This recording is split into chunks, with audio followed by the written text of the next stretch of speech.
All right, welcome folks. We're going to get started. Thank you so much for being here today. If you haven't already, I encourage you to open up your chat and say hello. You can let us know where you're joining from. My name is Danielle. My pronouns are she and her, and I'm the CEO of Women Talk Design. Really excited to have you here for this event. This is our last Speaker Stories event of the year, and I'm thrilled to be joined by Dr. Marisa G. Franco, who I will introduce in just a second. To give you a rundown of this event, if this is the first one that you've been to of this format, we started this Speaker Stories event because we really wanted to highlight different speakers from our community to share their journeys, to sharing their ideas, to share advice that they've learned along the way, and to give you an opportunity to ask questions. Because there really isn't one right way to approach this journey, and we want to make sure that you're sharing your ideas as well. We're really excited the past couple of weeks or couple series. We've done a special author edition of our Speaker Stories event because we have several folks in our community who are not just speakers, but are also authors and wanted to hear about their writing journey as well. So today I mentioned we have a very special guest with us and would love to hear your questions as well. So think about what you want to ask for Marisa. We'll have some time to do that about halfway through. And then we also hope that you'll stick around at the end. We normally do some breakout rooms with the folks that are here just to have a chance for you all to chat with one another. So without further ado, I'm very excited to introduce our guest. Dr. Marisa G. Franco is a professor, psychologist, and speaker. She writes for Psychology Today and has been featured expert in major outlets like the New York Times, the Chicago Tribune, the Guardian, and the Scientific American. And one of the reasons we're really excited to have her here is because she recently published a book called Platonic: How to Make and Keep Friends as an Adult, which was an instant New York Times bestseller. And we want to hear more about that journey today. So please join me in welcoming Marisa. Hi, y'all. Good to connect with everybody. Awesome. So glad to have you here. So I want to get started. I know that I believe this is the first book that you've written, even though you've contributed to different publications. And I believe that you've done some speaking, even before that. I'm sure you're continuing to do it now.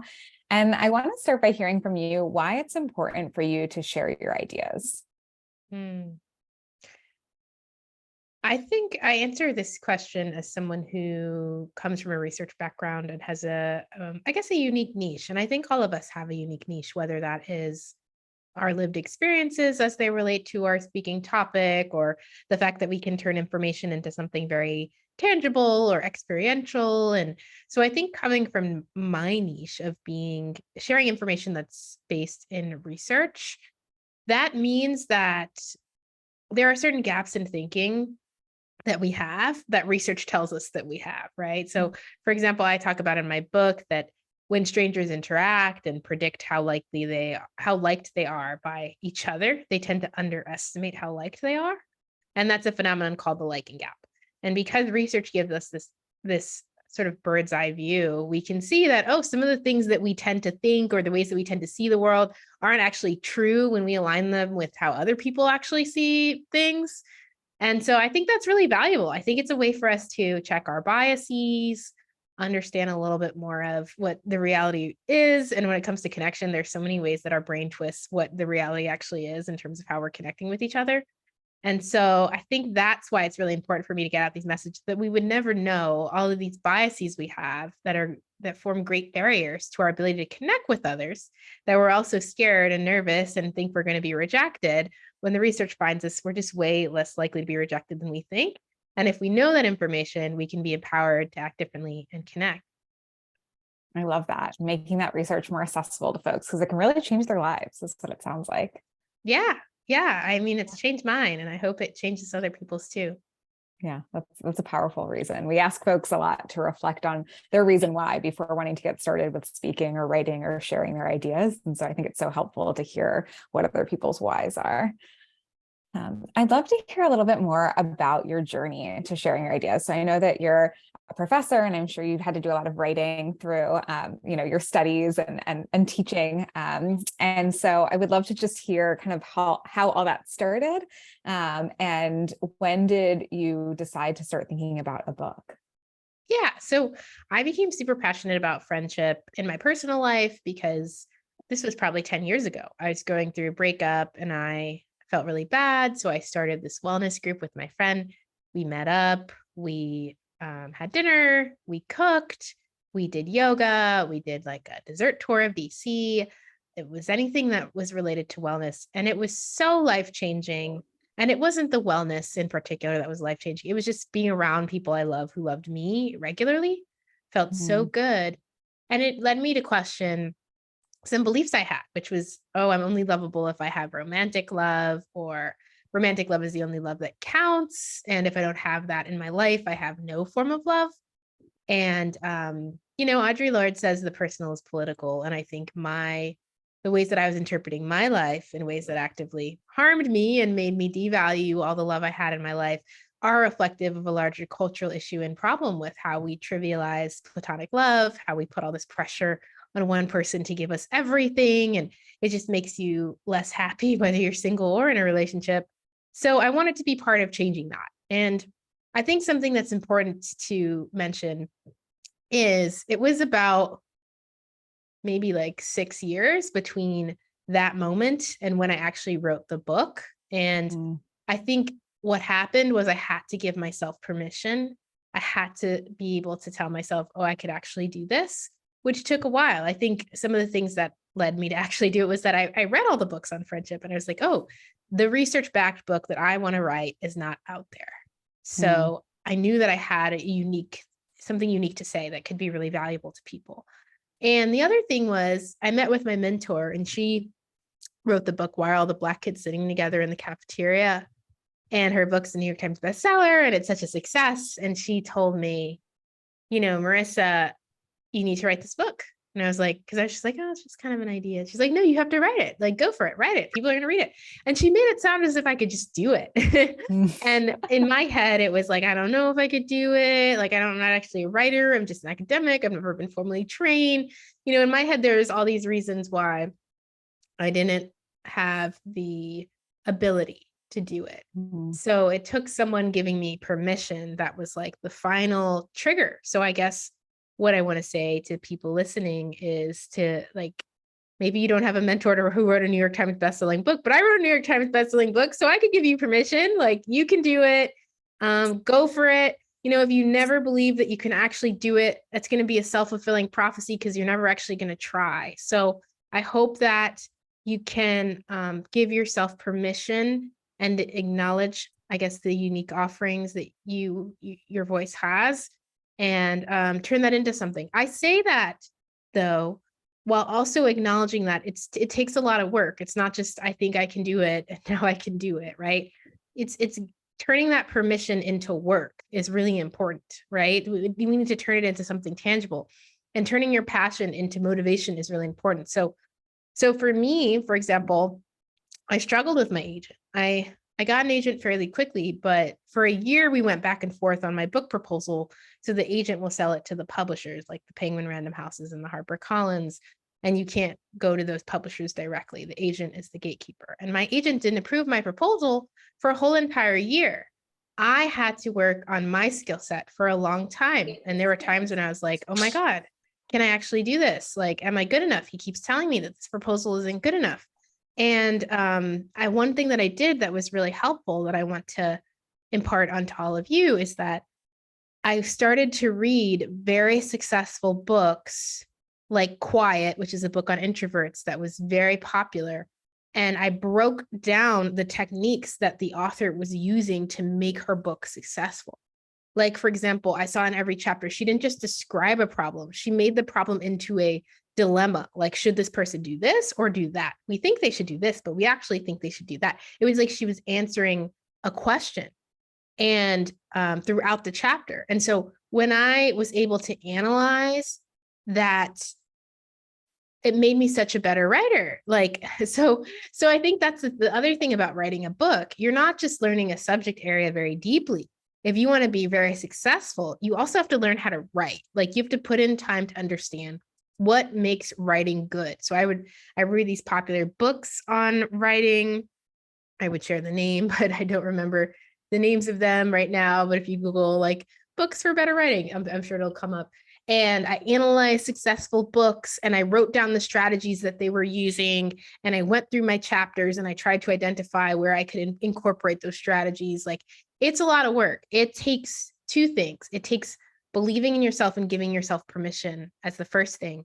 But the second thing, it's turning that permission into something practical and tangible, which is now I have the permission to challenge myself to put in the work to do this as best as I possibly could. Because, it's cool to think that the more effort that you put into this, the more people are going to benefit from it with a book. Yeah, that's such a great point. I'm curious how you kept yourself going all of those years as you were developing this, because you mentioned, it was a full year just to get your proposal through. And then you had this idea, 6 years before you actually were able to publish the book. And so, I mean, maybe it's that reminder that you shared that like more people are going to benefit from this, but I'm curious how you kept yourself motivated through all those ups and downs. I had to say to myself, no matter what happens with this book, I will have appreciated writing it because the journey is so satisfying to me. Because there's no guarantee that people are going to read your book or that it's going to be successful, right? And the more that you can recognize all the ways that you're benefiting from this journey, the less likely you are to burn out. Because if you're just like, oh, the reward is going to come in 3 years, which is how long it takes. I mean, in the short end, I would say, to go from idea to fruition. Then if you're only going to get that reward in 3 years from now, it's going to be hard for you to finish this book. So you have to think about, what does it look like to be rewarded along the way? And what part of this process do I find inherently gratifying, no matter where it goes? And for me, I'm writing a book on connection. Obviously, it really helps my own life to learn about these concepts. But I also picked a topic that I was very passionate about. And I think passion is important because passion is motivation. Honestly, like, we're so unmotivated to do things if we don't care about them. Every day we're forcing ourselves, but it wasn't me forcing myself. It was like, this is something I get to do because I'm really interested in this topic. And for me, as I write my next book, I'm like, how do I know what my new passion is? My whole entire life has culminated in this moment. And I know I'm passionate about something when I get into a state of flow. When my ex would call it my mad scientist phase, where it would seem like I hadn't brushed my hair, I hadn't showered, I'm wearing the same thing because all I'm doing is like single-handedly researching this topic so intensively. It completely absorbs me, and it's like time stops and time doesn't matter. And if you find something that makes you feel that way, I think that's a sign that this is something that you could write a whole book on. Yeah. Wow. So it's like finding that moment of, okay, I can't stop thinking about this. What is the thing that you just can't put down? Exactly. And the other thing is like, what's the problem that you've noticed? And you're like, why aren't more people talking about this? Like, I remember right before the Me Too movement, my brother would sort of say to me, like, wow, rates of sexual assault for women are so high. Like, why aren't we doing more about this? And I think there's just so many things where there's just this problem, and it's like, what? This is ridiculous. This is absurd. Right now, I see it like college mental health crisis. Like my college students, their mental health, it's like 60% of them have a mental health diagnosis. So there's always something where it's like, wow, this is like a really big social problem, but nobody is talking about it. And so if you can write that book on that thing nobody's talking about, then you're going to be the reason that people start talking about it, and you're going to carve out a really, really important niche for yourself. So I think it takes a reflective life, right? It takes that as you're going through your life, staying conscious of and reflecting on what's important to you, on what makes you feel passion, and also what are the things that seem like a crisis or really important, but there's not so many people doing anything about it. Yeah. I'm curious, were you an expert on friendship before you started this process, or did you find that you became one through the process? I became one through the process. I guess one other factor that really helped with writing the book, I was in a privileged place because I was a professor. I got a grant to study social support in China and Vietnam. And that gave me some time and some money just to fully immerse myself in the research on social connection for the purposes of that grant. And then the double purpose was for my book. So that's another great tip when you're writing a book. Can you find that you can write this book while also killing two birds with one stone? which means like, is there a new speaking topic that you want to develop expertise on? Can you think about this as I'm doing this, learning all this information for the speaking topic, but also this book? A lot of the times people write newsletter articles on certain topics and then compose that into a book to bring everything together into a book. I don't know if you're adjuncting a certain place or you're coaching on a certain topic and you want to spend some time deepening your area of expertise. I think that these are all great ways to hopefully make it a little bit more practical, because writing a book's pretty impractical. You have a full-time job and somehow you're supposed to do this second full-time job of writing a book, because most people cannot live off of writing a book. So I think you have to be really creative about your time in order to be able to do it. Yeah, that's great advice. How did for you speaking and doing other writing fit into this? Because I know that you've contributed to different publications, and I know that you've done speaking. Is that something that you were doing in the process as you were developing the book, or is it something that came afterwards? Where did those fit in? So I wrote a nonfiction book, and when I was starting research, how the heck do I do this?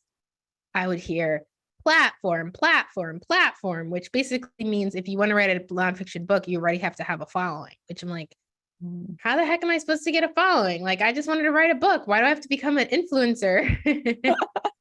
But that is the truth. Like, to write a nonfiction book, you have to have some degree of influence. And for me, I was like, it's going to take me years to build up my Instagram following, nor am I particularly passionate about becoming an Instagram influencer. So what I realized I could do is something I call piggyback platform, which means, can you become a part of another platform that does have credibility and does have a large audience? So I started pitching different outlets to write articles for them. So, I don't know where I pitched, probably a bunch of different places, but I pitched Psychology Today. I'm a psychologist. And they told me that they would like to, work on my article, but not only that, they take on bloggers who publish articles regularly. They don't just take on writers of one article. So I was able to say, hey, look, I have this platform, Psychology Today. I wrote this article, 50,000 people viewed it. Like, I can use this as a marketing opportunity and that's something about being a writer that's made me a better speaker. I had no idea how to market, and marketing is so key for speaking. And I had to start kind of marketing myself to get to the book place. I had to, pitch myself to all these different outlets like Psychology Today. So once I got Psychology Today, I was like, oh, now I think I have a platform. I can actually have an agent take me seriously. And actually, to get an agent is really hard. And I think like 0.001 of query letters, which are the pitch you send to an agent to help see if they might represent you. The agent is the person who basically works with you to sell your book to the publisher. And I learned that, your 0.001% chance of getting a response from this agent. So, and then I was reading this book and it said, basically, you have a lot better chance if you get someone to refer you to an agent, someone who already has a book. And I work smarter and not harder by writing a Psychology Today article about this other woman's book. And I tweeted at her on Twitter because I knew no authors at this time. And she was like, oh, I really liked your article. And she DM'd me. And I was like, oh, yeah, thank you so much. I'm also a psychologist. And she's like, oh, let me know if there's ever any way I could be helpful. And I'm like, absolutely. Do you think you could refer me to your agent? And she said yes. And funny enough, that was the first agency I had reached out to. About 2 months prior, I had not heard a word. And once she referred me, I heard back in a day. They were like, we want to represent you. So networking, marketing are overlapping skill sets for both speaking and for writing a book. Yeah, that is really good advice, because I think a lot of people think about publishing and they're like, I don't even understand how to get a foot in the door. And really that knowledge of it's about who you know, and starting to invest in building those relationships rather than just sending those cold emails is going to be worth your time. Exactly. Yes, I would probably still be querying right now if I didn't have someone refer me. Yeah, I want to hear more about the process of writing the book. So you talked a little bit about the process leading up to getting a publisher, that, you kind of were going back and figuring out, okay, like what does this need to be structured like, or what can I learn from other books? What was the writing process like once your book was accepted? Yeah. So I'll say before the book was accepted, because I had no idea how to write. And I didn't know that I already was a writer. I thought I had to have some like sassy personality or something, like something that really sets me apart and makes me into almost like a character, to be a good writer. But I didn't realize that just by being a good thinker, I was a good writer, and that I didn't have to try to be anyone. I could just write, I don't know, how I think, and put my thoughts on the page. And because I'm analytical and I can think through ideas in cogent ways, that's what makes for a good writer, whatever makes for a good thinker. I don't have to add on pizzazz or create these corny jokes, which is what I thought I needed to do at the beginning. It was almost like unlearning the idea that I had to change myself, and discovering instead that I could just be myself on the page. So that took a while. I think even when I sold my book, there's one chapter that really, the tone of it is very different from the other chapters. Maybe you could read it and guess which one, but that's because I was reading someone else's book, and I was like, oh, these are the techniques that I thought they were kind of funny. I'm going to incorporate that into my book. But then along the way, throughout the process, it was more of like finding my own voice, which to me always felt like such a frustrating concept, because I'm like, what does it mean to find your voice? So I want to just mention that I did go back and forth with my agent. You have to submit a book proposal, which is a summary of your book, to get an agent. Then my agent demanded a lot out of me to kind of, I guess, flesh out this book proposal. And that took a year, which is a long amount of time. And that's because it took me a long time to figure out what his expectations were and what he wanted out of me. And I say that so I can normalize bumps in the road. There were times when I was completely demoralized. There was a point where I thought, we're about to sell it to the publishers. And my agent was like, no, you have to start over. And that was very demoralizing. So I say that to say, there's going to be lows if you write a book. There's going to be times when you question yourself. There's going to be times when you wonder if you could actually do it. And I say that to inoculate you, because having those thoughts and having those lows doesn't mean that you can't do it. It doesn't mean that you shouldn't continue. You should, though, if you're really struggling, figure out why am I struggling, and what's the path forward, and what would be helpful. And really for me, like, again, improving was like reading good stuff and analyzing what makes this good, what structure they're using, what techniques are they using, reading books on writing. That's what I think a lot of people miss. Like, they're just thinking, I'm just going to turn my speaking into writing, but writing is also an art form. So you have to also learn how to write, which I know sounds overwhelming. But yeah, so that was like definitely part of my process too, learning how to write. And so once I sold the book, the writing process became a lot easier, because I invested a lot more time into teaching myself the craft, and again, analyzing successful books that were like the one that I wanted to write. And it was a lot. I mean, it's the hardest thing I've ever done. I wrote a dissertation. Each chapter was a dissertation. I read hundreds and hundreds of articles. It's like you have, I don't know, it's like you're being introduced to a table full of clay, and you have to pick all the right pieces to mold it into something beautiful, to mold it into a beautiful sculpture.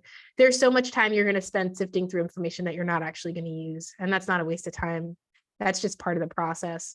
So I had my knee deep in so much research. And I think that's really what makes for an exceptional nonfiction book. Not everything is your opinion. Because for me, like, I'm one person. How much brilliant ideas can I have?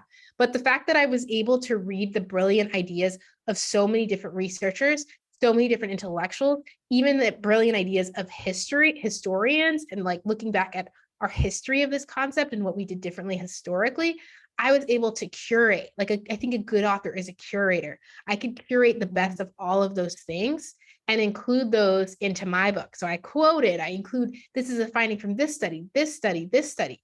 And that's so much more meaningful than what I humbly share, could come up with on my own. Like, I'm a curator more than I am an idea generator, because in the process of curating, you generate something larger. Like, this is how all these curated ideas fit together. But yeah, it's very collaborative in that way. Like, you should be reading you're writing this book on this topic, you should be reading about everyone else who's written books on this topic. You should be reading, what does this topic look like throughout time, historically? How did we come to this place to think of this topic right now? Reading, again, I mean, research studies on topics is helpful. Talking to people that are successful with your topic of interest and getting their input is really, really helpful. So I think that process is really, really key for being able to write a good book as well. And then the last thing is like, there's always a moment of fear for me when I'm writing. And that's when I've amassed so much information and I'm just like, what the heck am I going to do with this? Like, it's just like, I bought this big block of ice and I'm looking at a 3-ton block of ice. And I'm like, there's a way I have to carve this into something beautiful. But right now I feel bogged down by 2 tons of ice in front of me and no idea as to where I might head. And so I would just have to like start writing a little bit, read it all over, read all my notes over, start writing to start making it make sense a little bit. But there's always that moment of fear and overwhelm right before I start my carving, I will say, into something more meaningful. And how did you take that first step from going from that fear to just writing something down? You write shitty. That's it. Write something shitty. I mean, I would also do like, now I do voice notes. Otter AI is a great software. It's like $10 a month. You can, I use it to record my interviews and it also transcribes them. And I would start talking about this concept and thinking through while I'm talking. You could also talk to a friend, like bounce ideas off of a friend and see where their eyes light up, see where they're like, oh, wow, or surprised, like see where people are surprised. That's where you have some gold when people are surprised. That means you're not saying the same thing everybody else has said. So those were some of my processes of like starting the carving process, like doing something shitty, talking to people about it, writing my voice notes, not putting myself pressure for like my first carve to be a beautiful one, but understanding that my first carve is necessary to get to the beautiful carve. Yeah, that's such a great analogy of thinking about it as this process. It's not like you're not going to create a masterpiece in just one go. Exactly. Yeah. Yeah, this is so great. I have several more questions for you, but I do want to make sure for folks that are joining, if you have questions you want to ask Marisa directly, you can either put them in the chat or use the raise hand tool. We'll keep an eye out for that and bring your questions into what we're asking as well. So I'm curious, I'd love to, you talked a lot about the writing process. Can you share any insight into the editing process and what that looked like? So yeah, one thing that I did for myself that was really great is to create a community of authors. So I took this class. It was an author support group, and I met in that class another woman writing a book on friendship. I said, what do you think about creating a writing critique group? Each of us can maybe bring in one other person and we have our group. So that's what we did. And I had a group of 4 brilliant people. I mean, she works at NPR. She brought in a journalist at CNN, a journalist at Globe and Mail. And we read drafts of each other's work. And for me, it was as helpful to receive critiques of my work as it was to critique other people's work.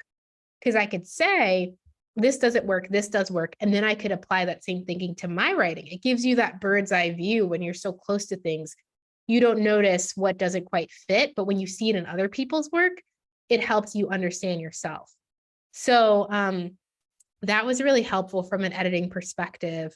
For all my chapters, I got feedback from people on them before moving forward.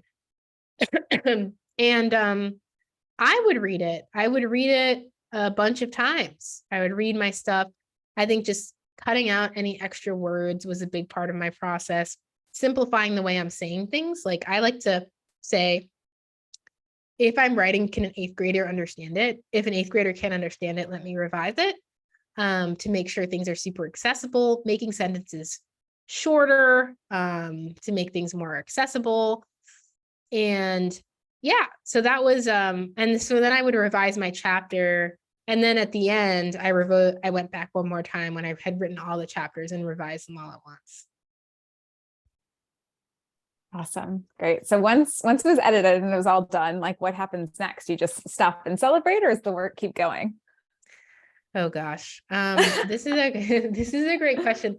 One also important point that I wanted to mention that I learned about a book. So originally when I wrote my book on how to make friends, I was thinking I'll write a part of it on how to navigate the early stages of friendship, how to navigate the middle of friendship, how to navigate the end of friendships. And it was more of a description of these three different things. And one of the Mm, things that I went back and forth with on my agent was, Marissa, you have to have a thesis. What the heck is a thesis? A thesis is an answer to the question that I'm trying to address. The question is, how do you make friends as an adult? My thesis is my theory on how to answer that.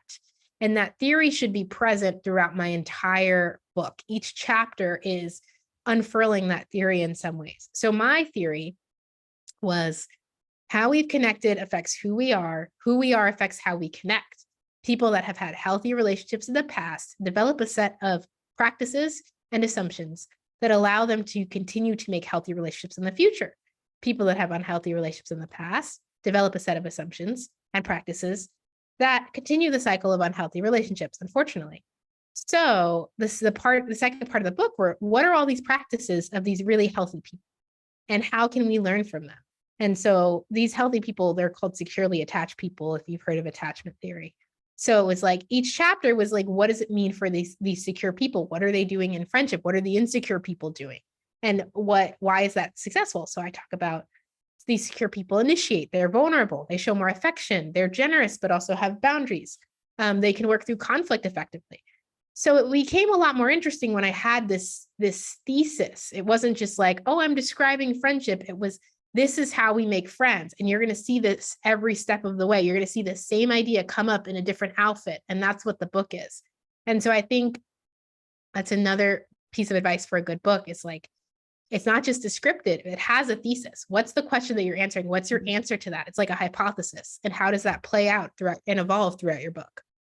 And then can you repeat your question? Because I know I went off on my little tangent. No, that was such great advice. I think that's really interesting too, to hear how your idea evolved. You're like, this is what initially I set out to do, but ultimately this is what I needed to do, and how that had an impact on your book. My question is about what happens after you're done writing and editing. Oh my gosh. So it's a year between when you submit your book and when it actually comes out. And in that time, they're proofreading it. Your editor gives you some edits. You have to make those edits. You have to choose a book cover. You go back and forth on the title.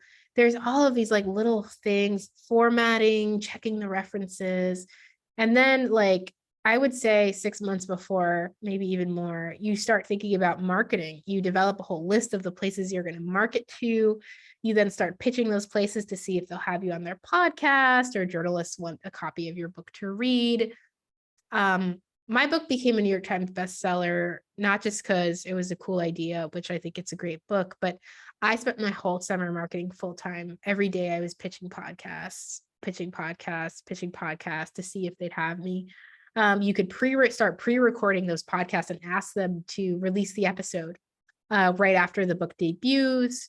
So it's intense. And I will say, honestly, I loved writing a book, but I don't love marketing a book. For some of you, it may be the opposite. But to be an author means to be so many things. It means to be an influencer. It means to be a student of writing. It means to be a marketer. It means to be a speaker. I mean, I think a lot of my book has increased my number of speaking engagements, and a lot of writers do get requests for speaking engagements, particularly those writing nonfiction books that are specifically related to the workplace. So if you choose to write a book, you're not choosing one job, you're choosing 5 jobs. Is the writing part the favorite of yours of that job? I know you said the marketing wasn't, but what about like speaking or some of the other elements of it? I would say in my hierarchy of all the tasks I have to do, it's like writing a book, speaking, then Instagram influencing, then marketing is last. Yeah. Awesome. That's helpful for folks to think about, like, all of these things that you need to think about. It's not just writing a book, like you said, it's all of these other elements. And so you have to be prepared for that going into it. Mm-hmm. Yep. Yeah. I'm curious if you've learned anything now after the fact that either you would have done differently or maybe would have made your life easier, or just would be some advice that you'd give that you didn't know at the time. I have learned to be strategic. When it comes to marketing a book, you could do like 80 podcasts with 10 reviews or one podcast with 1,000 reviews. One is going to take 80 hours of your time and another is going to take 1 hour of your time, and you're going to reach more people. And so marketing successfully is not about saying yes to everything, because you're going to burn yourself out, but it's about saying yes strategically to the places that are going to get you what you want. So for me, that's NPR. People that listen to NPR buy books, I'll say yes if you're an NPR member station.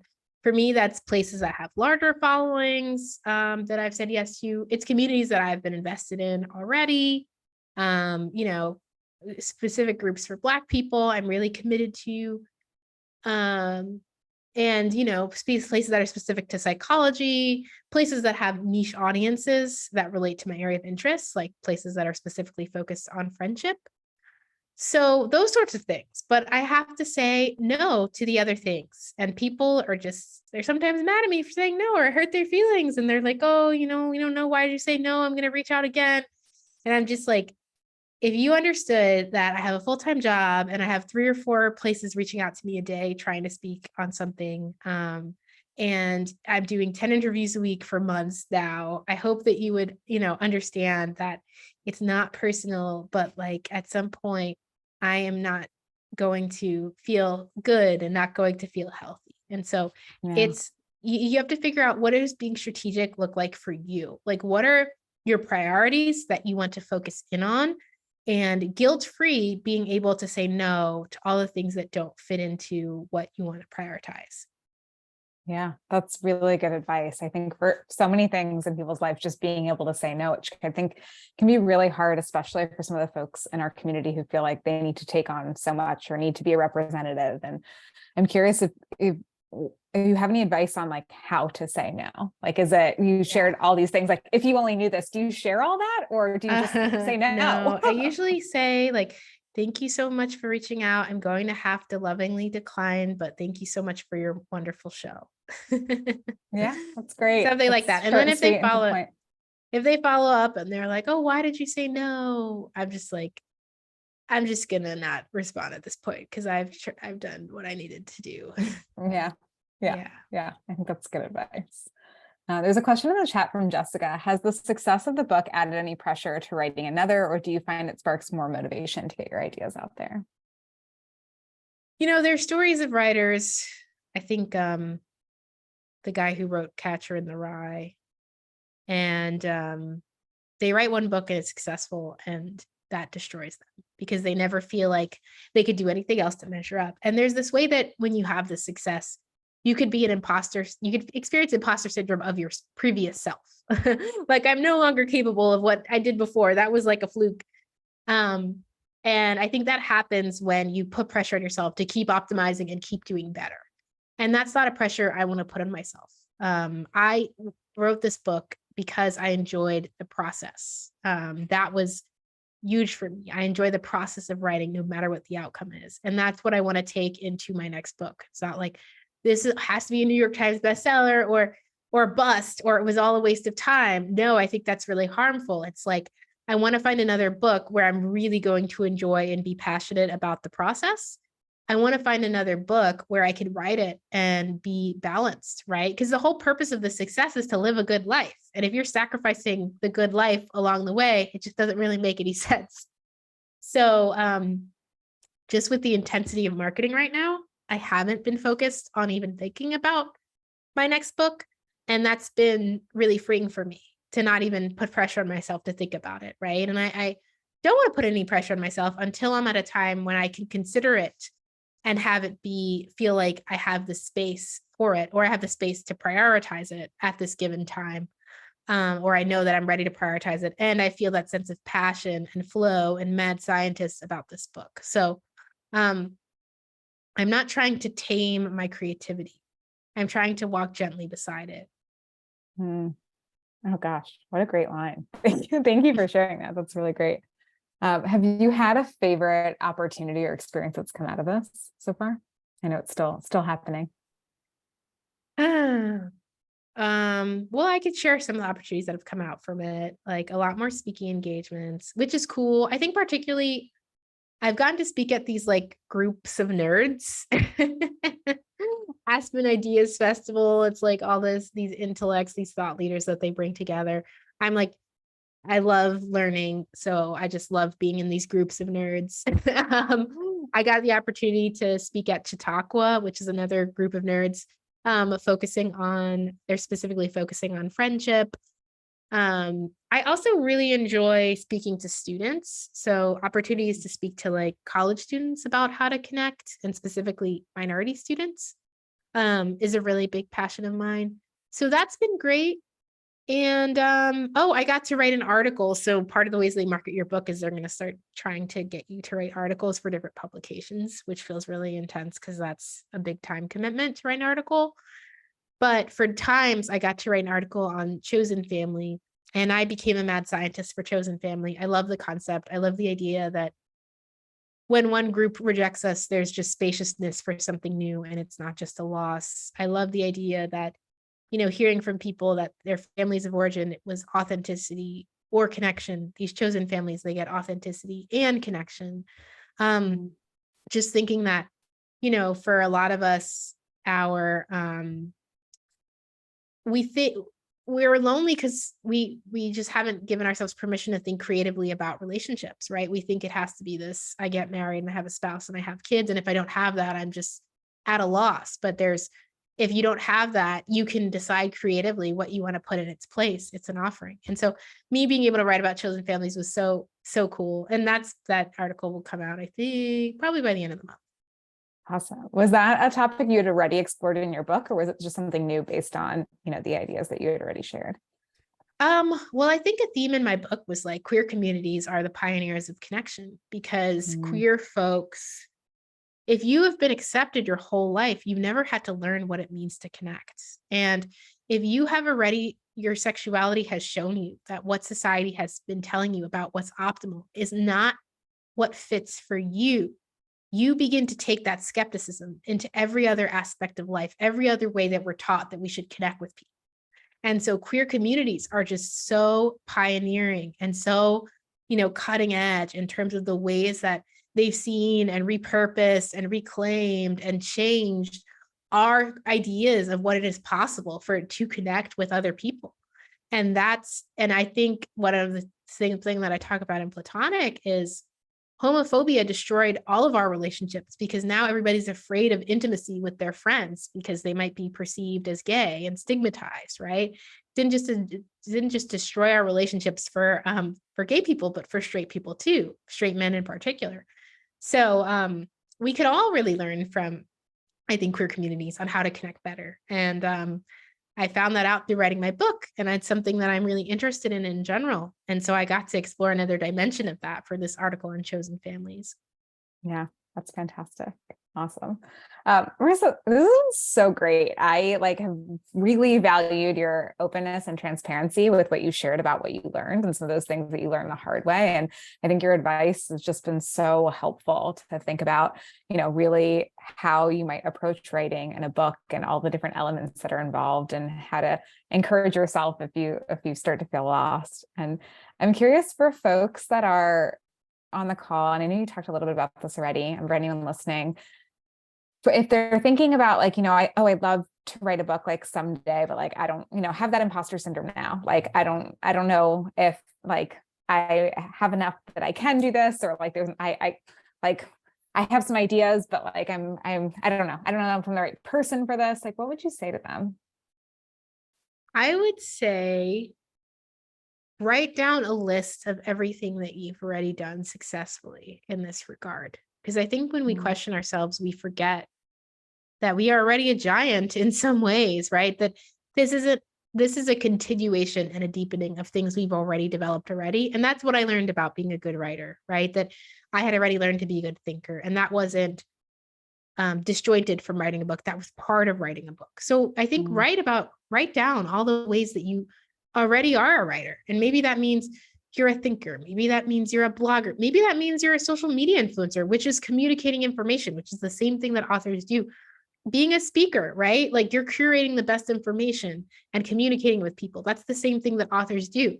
So I want you to write down all of the ways that you've already done this in different forms and with different costumes to remind yourself that you are fully capable of this. It's just an extension of all the things that you've done already.